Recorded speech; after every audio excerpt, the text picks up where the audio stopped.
Okay. Assalamu alaikum. Thank you all for coming, and thank you to the two police officers who are here for this training, much needed training. And before we start, I want to pass on two type of sign-in sheets. One is from the Redondo Police Department, which require your name and email address, and it's optional. But the other list that we have, we need your name and signature, and that is our list, and that you must sign. So one list will go from this side, the other list will go from this side. This is the Redondo Beach Police, which is optional. This is compulsory. This other list is compulsory. Now I'm handing over to Brother Abid Baloch. Assalamu alaikum wa rahmatullahi wa barakatuh. I hope this is very informational, like lecture or training or interaction. So inshallah, the Sergeant Anderson and Officer Harrison going to be doing the presentation. The presentation is not too long. It's a little bit violent, but the training is going to be interactional training. It's not a lecture. He doesn't like to give a lecture, so the people don't feel bored. And he said, we learn from your questions. So ask any question. No question is bad question, so ask any question you think in your mind, or something you think can happen, or something you're facing or something. They are here to answer all those questions as much as they can. And inshallah, we learn from that. This is the kind of training they like to give. And thank you so much. We welcome you, Sergeant. Go ahead. Good evening. My name is John Anderson. I'm a sergeant with the Redondo Beach Police Department, and I'm a member of our Special Weapons and Tactics team. This is Officer Ryan Harrison. He's also a member of our Special Weapons and Tactics team. Currently, I'm assigned to a unit that's solely dedicated to active shooter response. He's a former member, so that's why we're here giving the training. Just a little bit on active shooter training. The past thinking was, hey, if someone comes into your building and they're an active shooter, is to hide. Well, the thinking's changed. There's no more hiding. It's gone to run, hide, fight. And just because you hear the words run, hide, fight, don't think in that order. It could be hide, it could be run, it could be fight. It just, whatever the situation's presented, the key is just to be able to think on your feet and be mentally prepared for whatever you're presented with. So I'm gonna show a short video. It's about 10 minutes long. It talks about the concept of run, hide, fight through different scenarios. And once we're done with that, it'll just be question and answer, because I'm sure there's a lot of questions out there. Okay?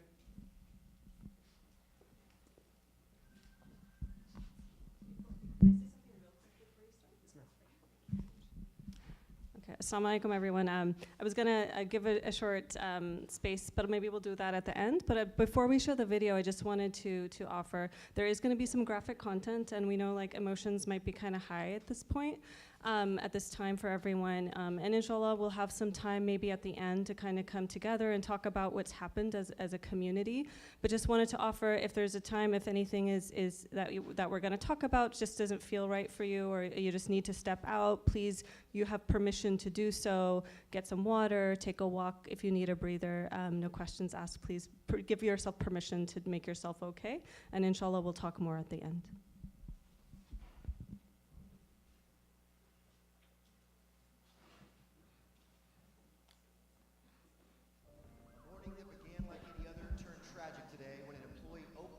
Can everyone hear that? Students, parents, teachers are asking why today, after a bloody rampage, plunged this campus into tragedy.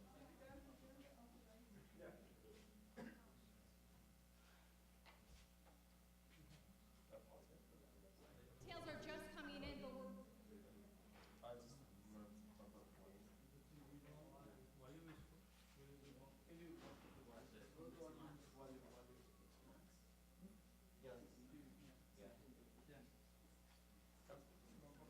Can you hear it in the back? Can you hear the volume?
food court behind me. There's no official word on any casualties yet, but one eyewitness reported seeing at least 6 people shot.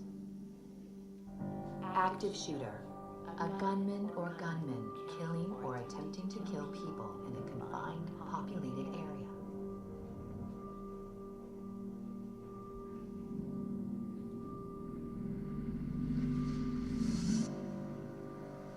You gotta get some sleep. You're looking like a vampire. You sleep. You ain't got no babies at home keeping you up. What the hell? Them again. We've tried. I'm sorry. We're gonna have to let you go. Active shooter killings are a tragic, unpredictable reality, and one that's becoming more common. Since 2006, the U.S. has averaged an active shooter event with 4 or more deaths every 2.9 months. Even though the number of active shooter events has been increasing, your odds of being involved in one are still very slim. But just like fire drills and earthquake preparedness, making a plan in advance can make all the difference.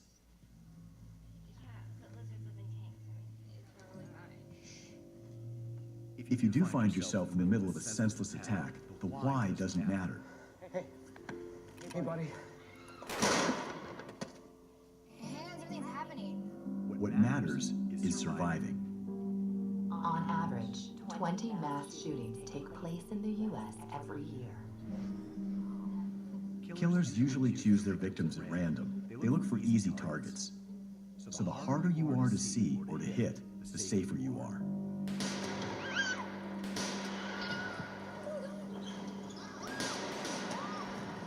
When an attack starts, if you can find a way out of the location, do so.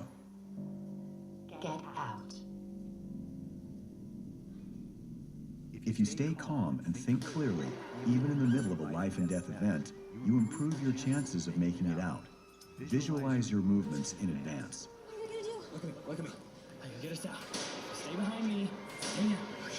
Use cover, something that will stop a bullet, and concealment, something that at least keeps you out of sight.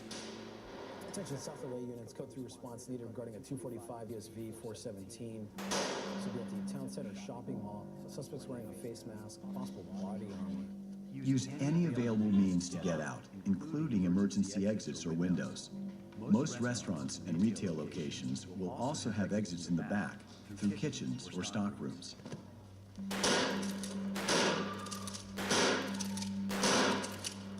Even in the best cases, police are minutes, not seconds away. You must take action to protect yourself.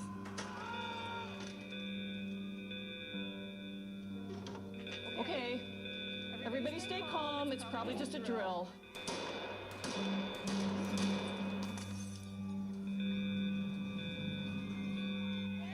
Go back! Go back!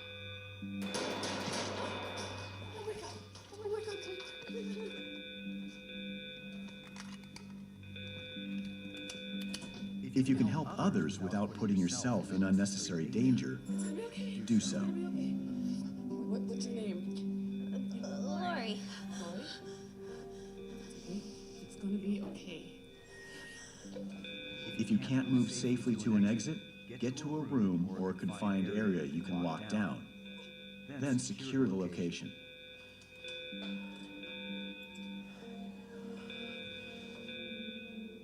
Secure your location.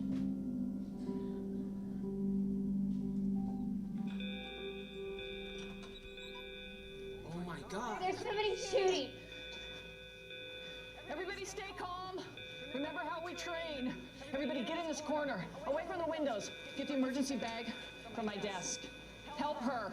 Drywall won't stop a bullet, but there are steps to take to stay safe. Lock or barricade the doors, turn off the lights, move away from any windows, and silence your cell phone. The other door doesn't lock. Move desks or anything, just block it. A modern emergency bag can include a first aid kit, gloves, emergency plans for the building, and casualty cards to alert first responders to any wounded victims.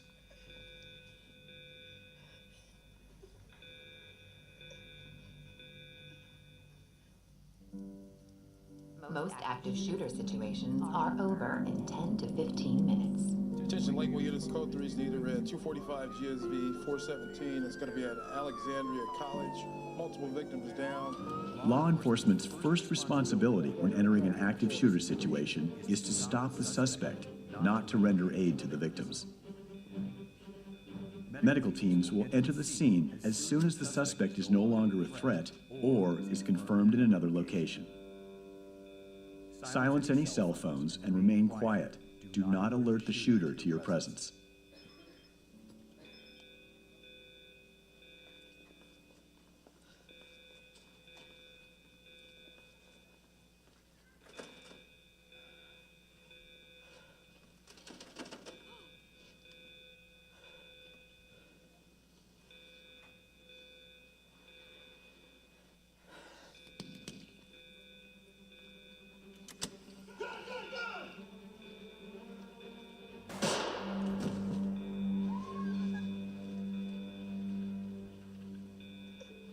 Sheriff's Department, is there anyone inside?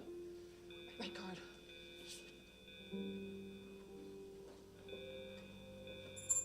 Just hang tight. We'll be back to get you. Defend yourself.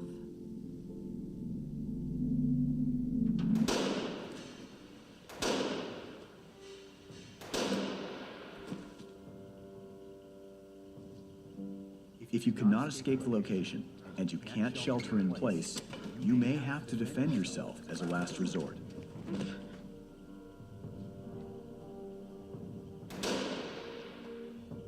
Almost anything can be turned into an improvised weapon. Look for something that can disrupt the shooter's ability to see, breathe, or control their weapon.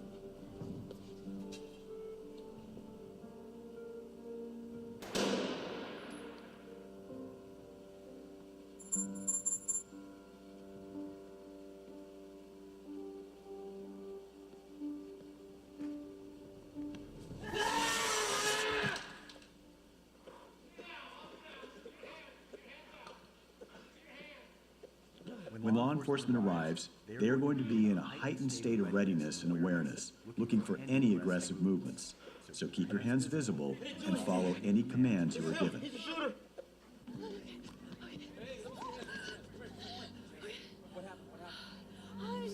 A shooter. I just saw one shooter. Especially in developing situations, engaging law enforcement, running toward them, reaching for them, even to thank them, could put people at risk.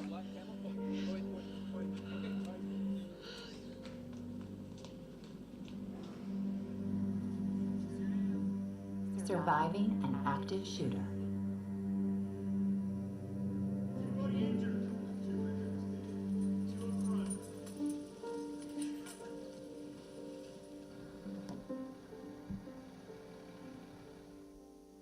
For more information, Thank you. visit activeshooter.lasd.org.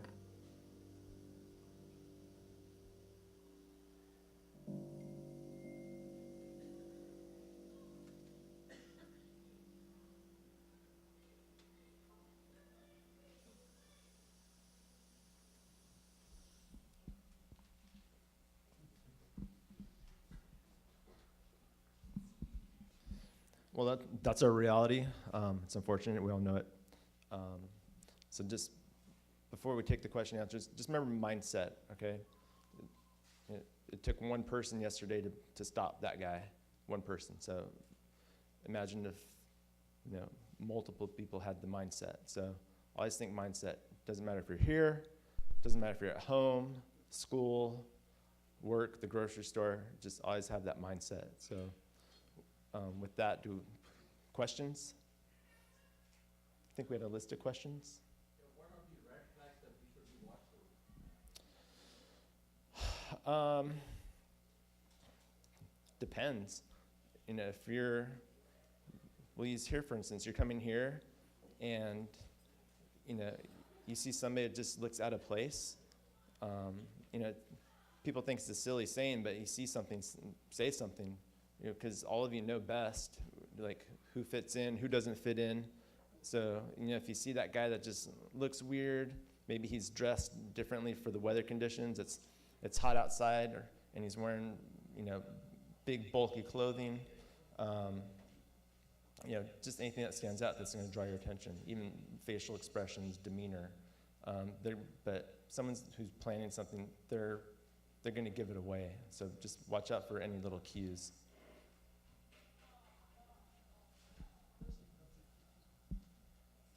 Sir?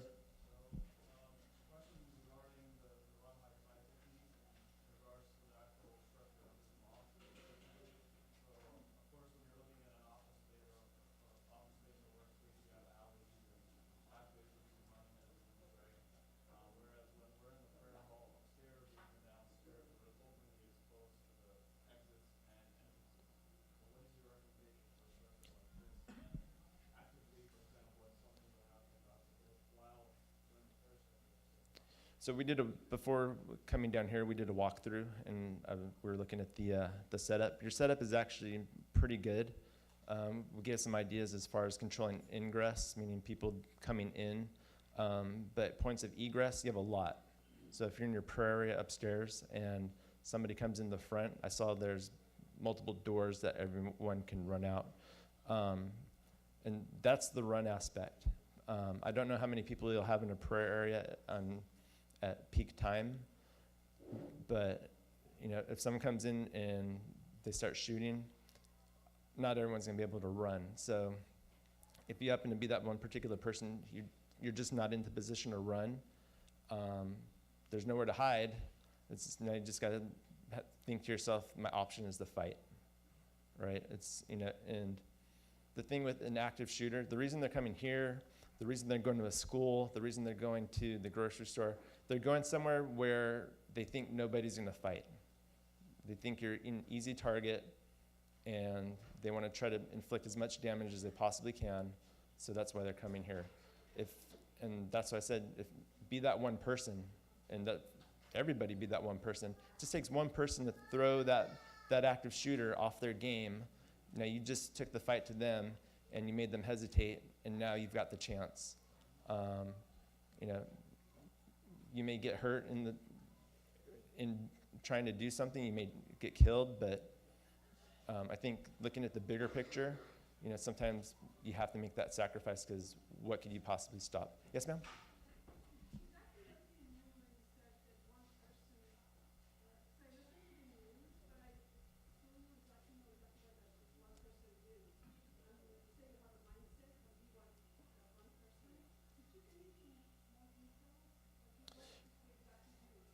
Yeah, and I'm saying be that one person. It just have that mindset. And I'm just saying be that one person, but that means everyone have the mindset. Don't come here, for prayer. Don't go to the grocery store. Don't go to the movie theater with the victim mentality.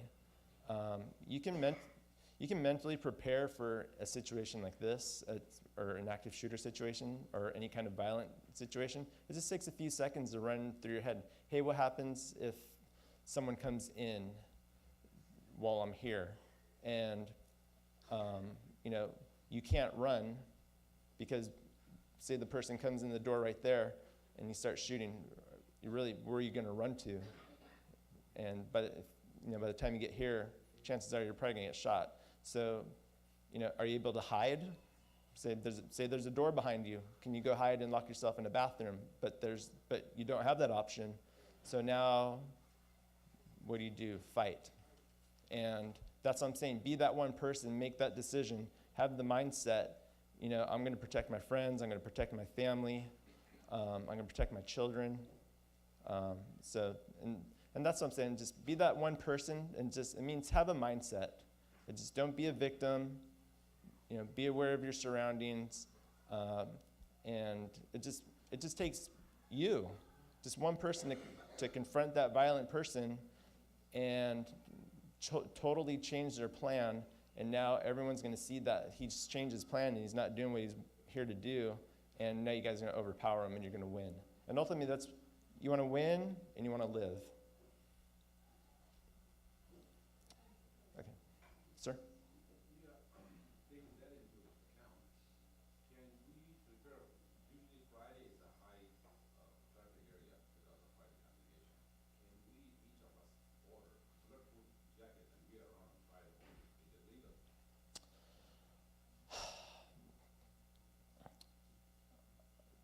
the easy, I don't know. If can you get body armor? Yeah, you can go get steel plates and walk around with steel plates.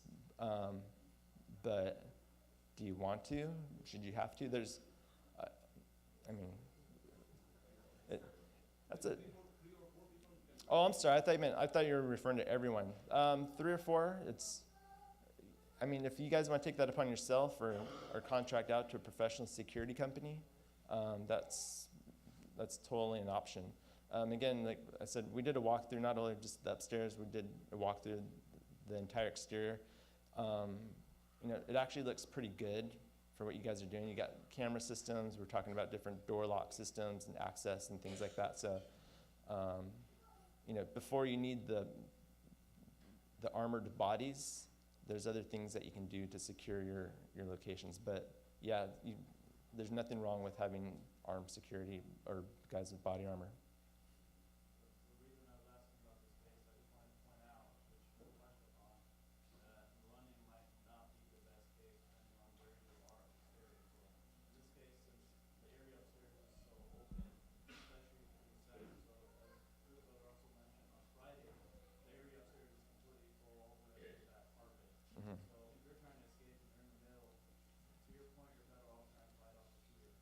Yeah. Touching upon the shooting yesterday, there were cases where people could have actually physically interacted or approached the attacker himself. Whether they passed by him or lighting his arm distance from him. And that, like you said, that one person that could have returned him, they threw him off. There were enough people in the area to assist, but kind of the victim mentality that you mentioned caused everyone to fear it and run away from it, which actually allowed him more in the area to operate. Right. And I guess we have to deal with human nature because, not everyone, like, you and I maybe, it sounds like we're on the same page. It's like, hey, it's time to fight. But there's just some people, they're wired differently. And, when that first gunshot rings off, when that first act of violence rings off, some people just freeze. Some people don't know it. And so when they actually go through some real training, they figure it out real quick. Like, okay, I'm gonna freeze. We're just wired that way. Some people, their urge is gonna be to run. But maybe recognizing that they can overcome it, and people just want to fight. It's because, that's just in your nature. And like I said it earlier, you don't need to go through like any crazy tactical training or anything of that nature to give yourself the mindset of wanting to fight. It's visualizing. You could be sitting here and you could think, hey, what if someone runs in that door? What am I going to do? Or you go to a restaurant with your family. When you walk in, just there's nothing wrong with looking at everybody and realizing, like, okay, I probably don't want to sit over by that person because they're causing a problem. They're going to be a problem. Or, just look at the exits. As you walk into the restaurant, hey, where are the exits? It's a real simple thing to train yourself on all the time, whether it's here, the grocery store, school, work. So. Sir?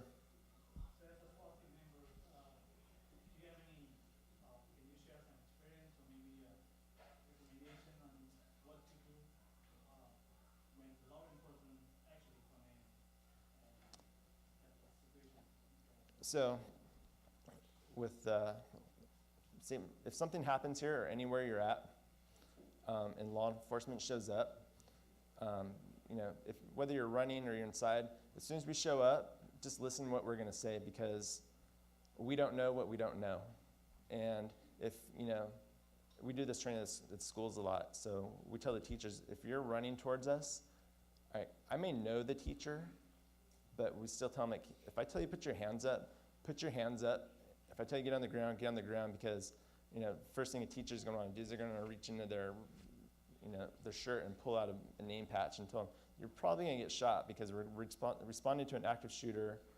We don't know if they're acting in concert with somebody. We don't know. So just if you're told to do something, just do it. If you're told to get on the ground, get on the ground. If we get here and unfortunately, like if anyone's shot, we're going to bypass you. We're not going to help you. Our main mission is to go get that guy so we can stop him from doing what he's doing. I see a question over here. Does someone have a question over here? Yeah?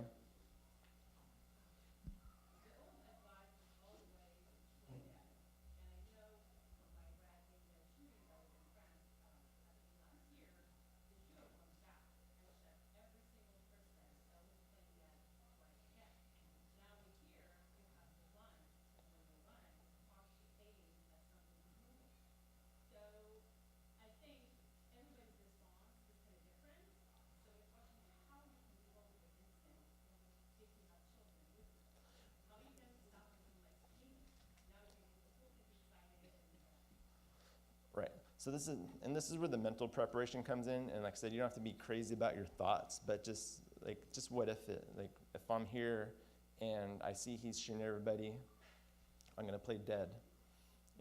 Well, in that moment you make the decision to play dead, the guy walks out the door to go do something. It's, maybe now you take that opportunity, hey, there's an exit, we're out of here. So you want to be cognizant of the situation. Don't lock up, don't freeze. Just be aware of where the guy's at, because he walks out and he comes back in and he starts shooting everybody, but you're playing dead, and you just lost that opportunity. So if you see an opportunity, take it. That's the main thing with run, hide, fight now. It's just take the opportunity, use what's given to you, and in a split second, when you decide to run, it may turn into fight. That's just the nature of the game. Another thing, because you brought up your children, if you guys are ever in a situation and you're with children and something just goes bad, they look to us, and kids feed off our demeanor. So if you're mad, like they're gonna feed off it. But same thing with fear. If they see you panicking and you don't know what to do, your kids are gonna fall apart. They're gonna start crying because they see mom crying, they see dad crying. So as hard as it is, as scary as it is, just keep that in mind for your kids' sake, and just the sake of your survival. You're gonna think a lot more clearly. Try to stay as calm as you can, because they'll feed off that. They'll listen to what you tell them, and you're probably gonna come out a lot better, okay? I'll get to you, sir. How do you actually build that state of mind to not have that mentality, right?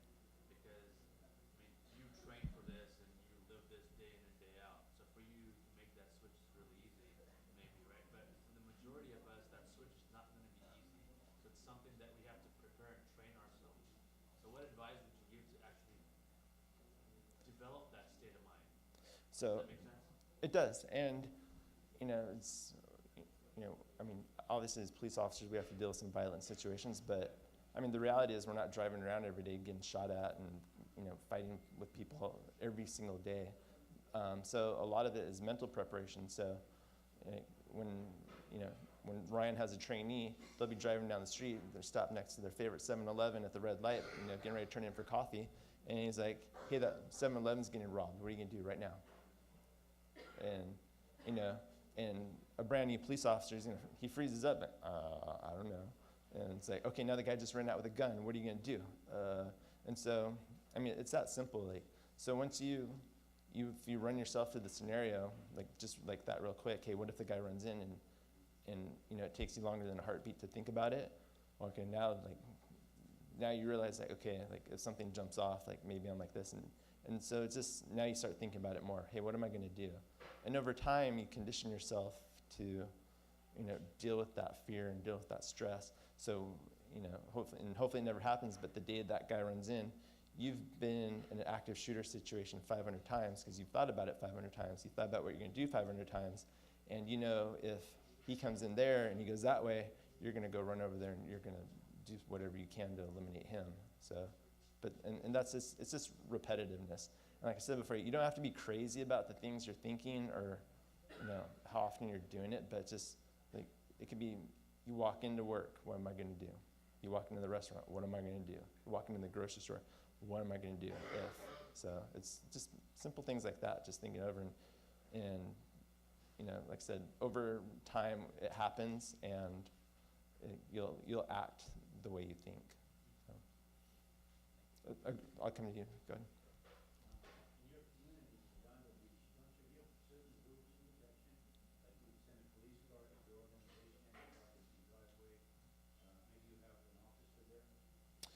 We'll go park a car. Like the biggest ones are we have 2 Jewish centers in our city, and they'll ask for a police car. If like St. James across the street asks for a car, we'll go park a car there. We won't do it for like homes or anything like that, but we will do it for like anything that's gonna be high profile. We'll just park a car there, and a dirty police car is a good deterrent.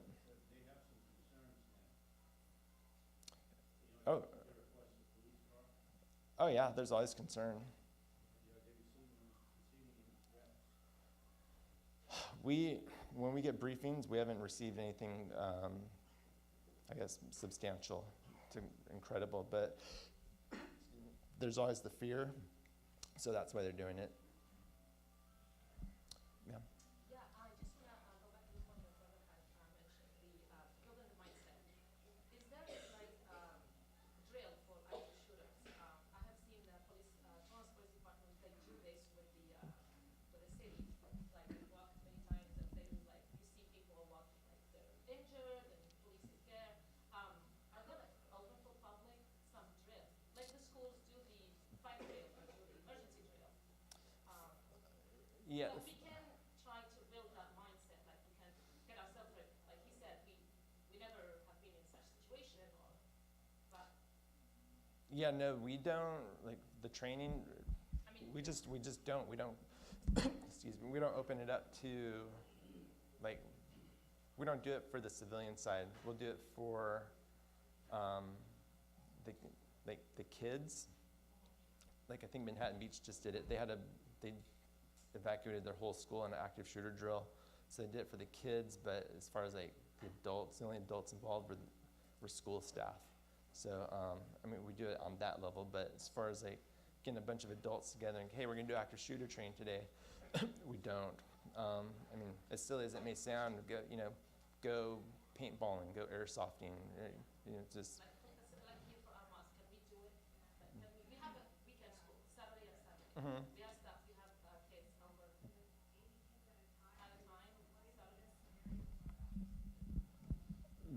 So our resources are obviously pretty limited. There's only 96 of us in the city, so for us to be able to go to every single high priority site is just unrealistic. But there's a lot of police officers who have either retired, they're formerly SWAT trained, former military, they've gone to the private sector and made a business of training churches, mosques, things like that. So if you get on the internet and search that, you can probably find something that would work for you guys. It just probably wouldn't be facilitated by a police department just because we don't have those resources. For the school part,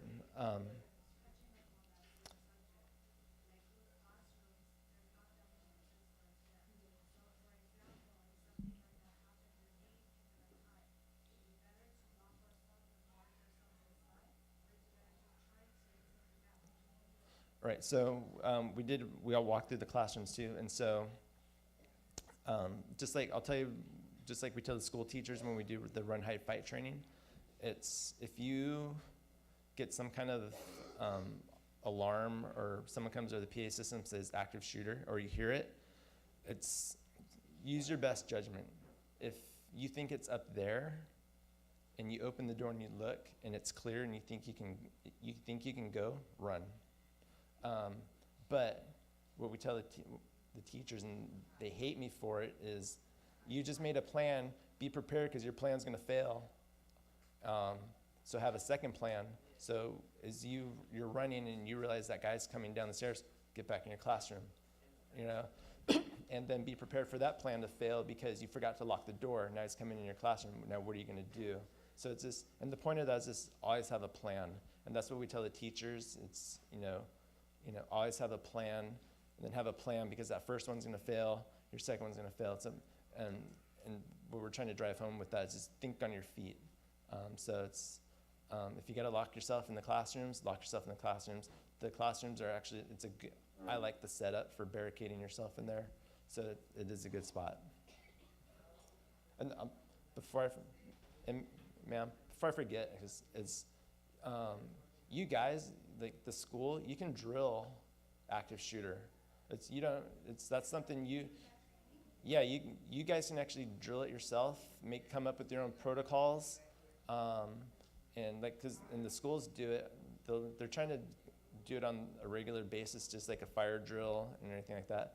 It's an active shooter drill. Hey, someone's on campus, and the kids are on their break or whatever, and it's like, so they don't tell them to run off campus, but they'll run to where the exits might be, or they run to classrooms, and so, but they practice it just like a fire drill.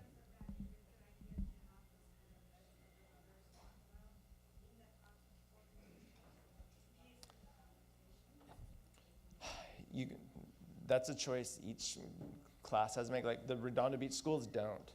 We don't. We teach them a lot of other things as far as like weapons and stuff, like the fire extinguisher, like you saw in the video. But that's a great weapon. We tell the teachers like that should be your go-to weapon is the fire extinguisher. But if you don't have that, scissors, pen, whatever, and it's a sad reality. But unfortunately, like if that person comes in your room and you're responsible for 20 kids in your room, it's him or them, or him or you, and it's fight till he's done, and from the law enforcement side, they're gonna come in and obviously if say the bad guy's dead, they're gonna do a homicide investigation, but I can't see why they wouldn't say that's a justifiable homicide and say you just saved all these people. So, sir, back.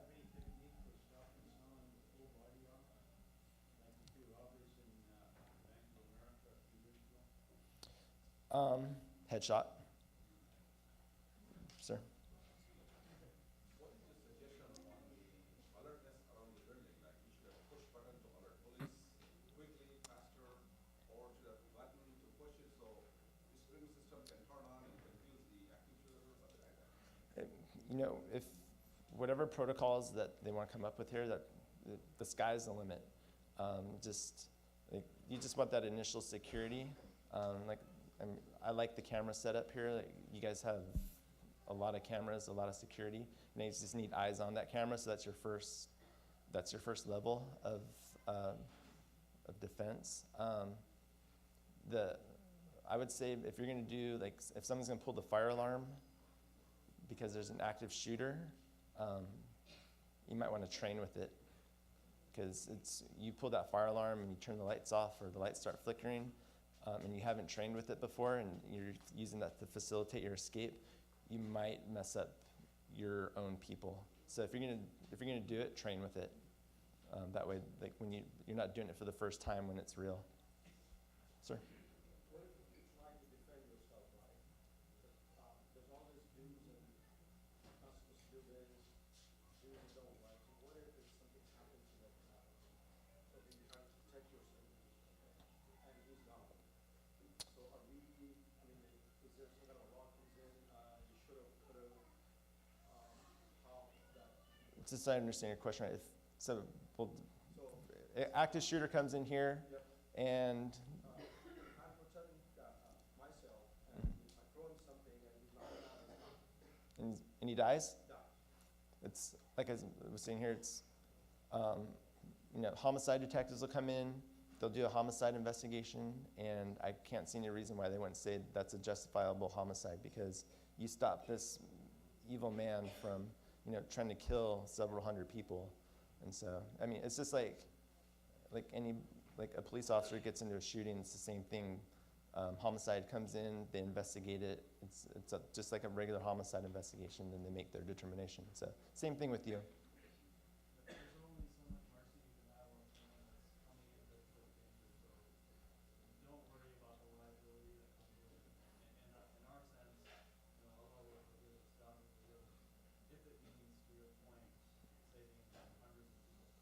Yeah. Any other questions, or I'm sorry, what's that? What is this? Let's see. Alright, so at what point are you allowed to assault them? Because some people carry firearms just in general. So do they need to shoot first before you can actually start attacking them? Or if you see a firearm on them, can you start attacking them? Give me a scenario, because that's vague. Some guys in he's just walking, some guys just walking a store, fast food restaurant,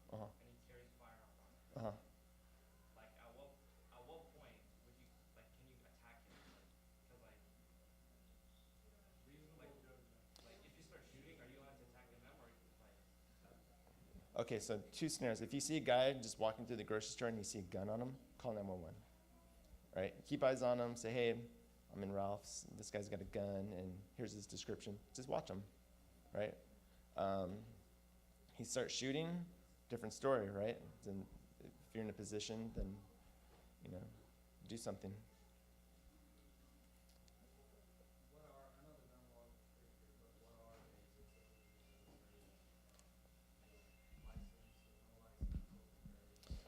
So, like, depending on where you live, you got to go through your city. So, if it's county, you go through the sheriff's department, you get a concealed weapons permit. I don't know what their protocols are as far as paperwork are concerned, but there's a lot of paperwork.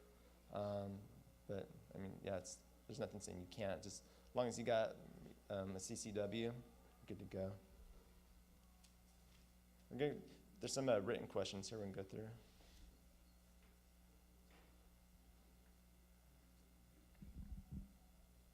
So this question is, what do we do to help victims during an active shooting event? It depends. If you're in the middle of a crowd, you're running, and people are dropping because someone's shooting, you might want to keep going. It's an unfortunate thing, but at that point, it's a matter of survival. And if you stop to help your friend, and someone's putting a bunch of lead around you, you might catch one, and that might be the end of you. If you're in a situation where one of your friends has been hit or someone else has been hit, and you can safely do so because the bad guy is out of view, doing something else somewhere else, give the aid you can to the best of your ability. But it's for helping people, it's dependent on the situation.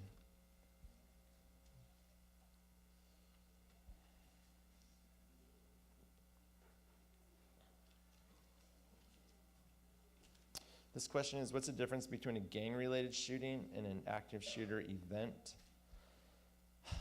If my personal definition is a gang shooting is, you got two gang members and they run into one another and somebody doesn't like somebody and they shoot the person. That's going to be your gang-related shooting, as opposed to an active shooter who has some kind of a beef with somebody, someplace, or whatever it is, and he's going to go to that place and take out whatever anger he's got.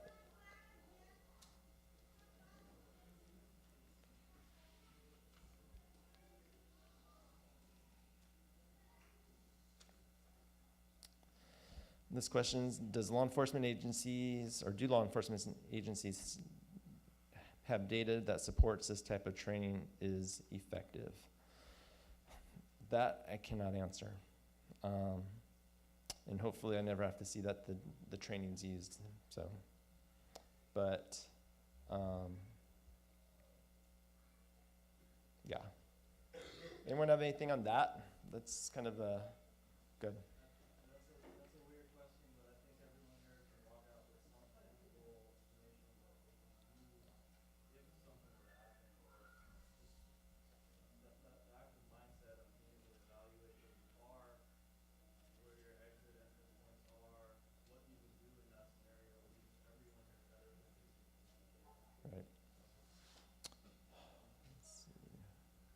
Is this a multifaceted question?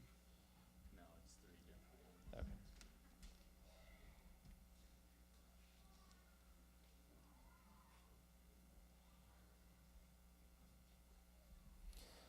I think we touched on the first question, but I'll read it. When one's life is in imminent danger, when the shooter's right in front of you, what do we do? Whatever you have to do to win. Next question, do you have specific guidelines for small children who may be present during the shooting? For that one, and that goes back to just maintaining a little bit of discipline and calm if you can. If you have got your kids with you, and they're gonna listen, do what you can to get everyone out of that situation. For school, and another unfortunate thing that we tell teachers is, if as the teacher you make the decision to leave and you've got that one little Johnny or whoever doesn't want to leave, we tell the teachers, make your best decision, but you might want to leave that kid behind and lock the door and just tell them to be quiet, because you don't want to risk, 19 for the one. So, I mean, it's a sad thing, but, that's what we're telling our teachers.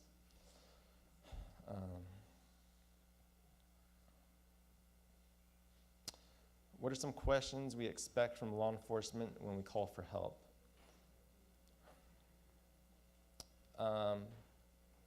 That's a vague question, but I'll just go from the standpoint of, if you call 911 and say there's an active shooter, I'm gonna wanna know where you're at, what he looks like, what he's wearing, what kind of weapons he's got, if you can articulate, and if you're not a gun guru, just tell me he's got a rifle and he's got a handgun.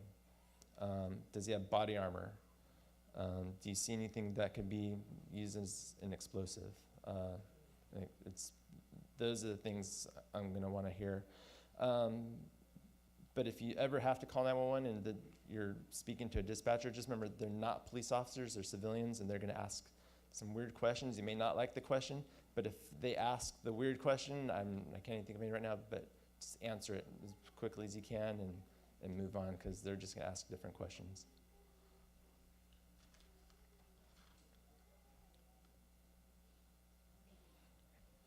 This first question, if there's an opportunity to hide or run, what should we do? Fight. Am I allowed to contact my family and give details? If yes, even before, during, and after, just remember if there's an active shooter and you make it out and you survive, you're a witness. I'm not detaining you, I'm not arresting you, just I'm asking if you could stay with me or hang out until someone interviews you. I would ask that you not speak to family about it, because what happens is you start talking about it with somebody and you might start inserting details that maybe didn't happen, just because our minds work in crazy ways during stressful situations. So I would ask not, but I'm not going to stop you. Next question, do the police or authorities maintain building plans of all religious or public places? No. In Redondo Beach, we do run, hide, fight training. We'll actually go out, we do site assessments. So if we go out and we do a site assessment, we will have plans of the building, but that's because it's not only plans of the building, but it's also for active shooter response. So if we respond for an active shooter, there's a whole lot of other planning that goes into it. So, but just having everything, no, it's only if we go out. You have a question in the back? Go ahead, sir. It's kind of a personal situation happened to me. While I was driving on the freeway, there was an angry driver who was chasing me, and he was waving his hand. I didn't know if he had a weapon or not. Uh-huh. So I called the police, and I was driving, still driving, and he was still chasing me. I was driving on some sort of black BMW. And what happened is I had to explain that what's going on to three different persons. So I called 911, and she sent me to another person, and I had to explain everything all over again. And then that person sent me to another person, and it just took so long. I'm gonna guess, and if I'm wrong, I'm wrong, but I'm gonna say you called 911 from your cell phone, maybe close to the freeway. Your cell phone went to a CHP repeater. The CHP asked you what city you're in. You got transferred to that city, and then that city asked you where you were, and then they said, that's not our city, and they transferred you to another police department. So that's the cell phone system, it is what it is. It's not perfect, and it's like 3 is not bad, unfortunately. Yes, so if you travel, like in, say, I'll pick 2 cities. If you travel in Manhattan Beach and Redondo Beach primarily for work, put the direct number to each dispatch center in your phone. So if you're in Redondo and say someone starts chasing you around, all you do is call Redondo Dispatch and say, hey, I got this guy following me, he might have a gun, I don't know, and here's the description. So now it's like, now Redondo's going. You're not going to CHP, to Hawthorne, and then they figure out it's Redondo or anything like that. You can call 911, but the way the repeaters are set up, depending on where you're at, it might go to the highway patrol. And then the highway patrol doesn't respond to city calls. It's just the way it is. So.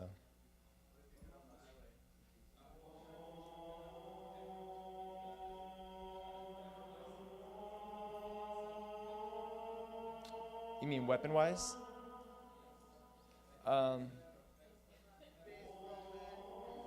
Yeah, baseball bat. Yeah, I mean, if you feel, yeah, you can go to Turner's and buy pepper spray. I mean, just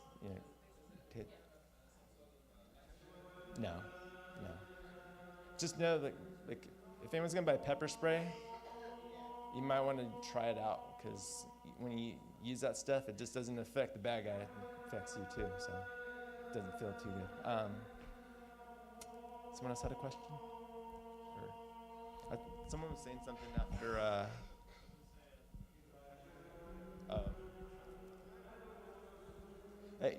You could be on the, you know what, we've had it where someone's on a regular street and they call 911 when it goes to the highway patrol. It just depends what repeater you hit.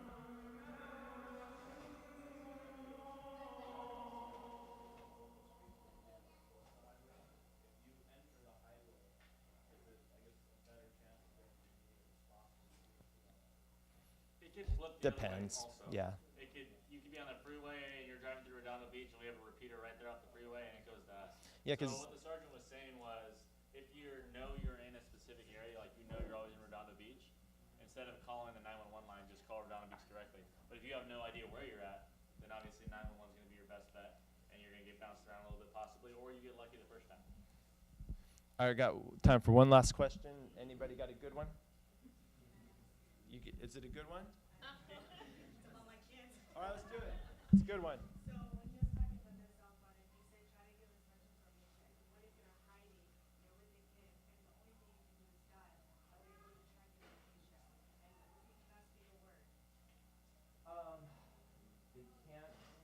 You can't track your location. They might be able to. I'm sorry?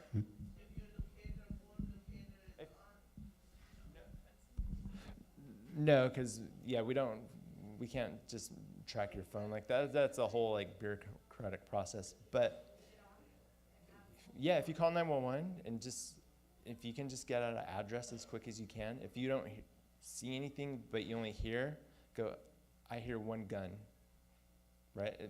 Or I hear multiple guns. So at least you're given some kind of, we have an address and we hear one gun. So at least one bad guy. So, I mean, whatever, it's not just sight, it's what you hear, all that stuff.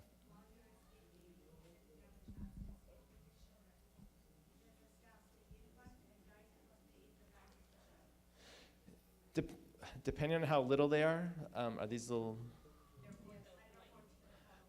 under 14? All right, so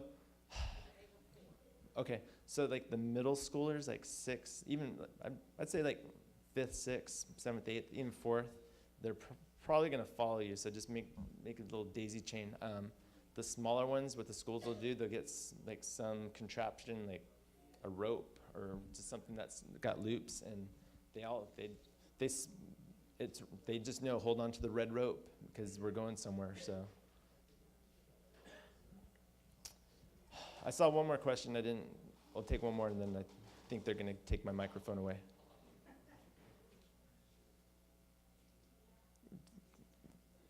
No.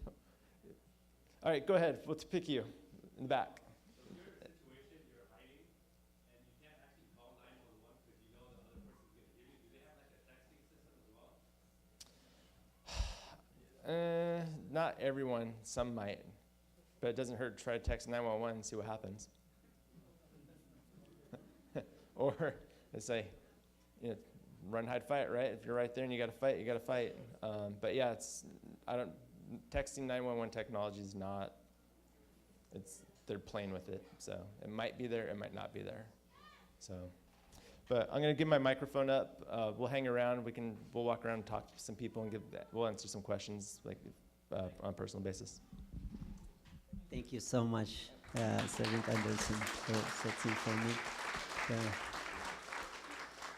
Sorry, we passed time for the salat because it was very interesting questions, so we didn't want to cut him off or stop the questions. So we are delaying the salat for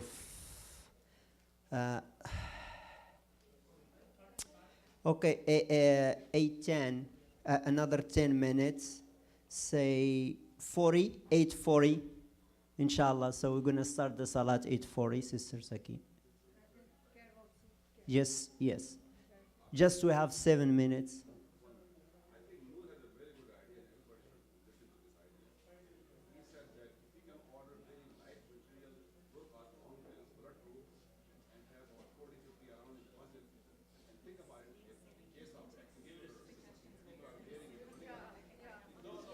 So they gonna, I think they discuss with him this stuff. I vote for armed security. I think that's armed one. If we can get the money and get the funds to get armed person in here, it will be very helpful. So, but we need the funds for that. Sister Sakin.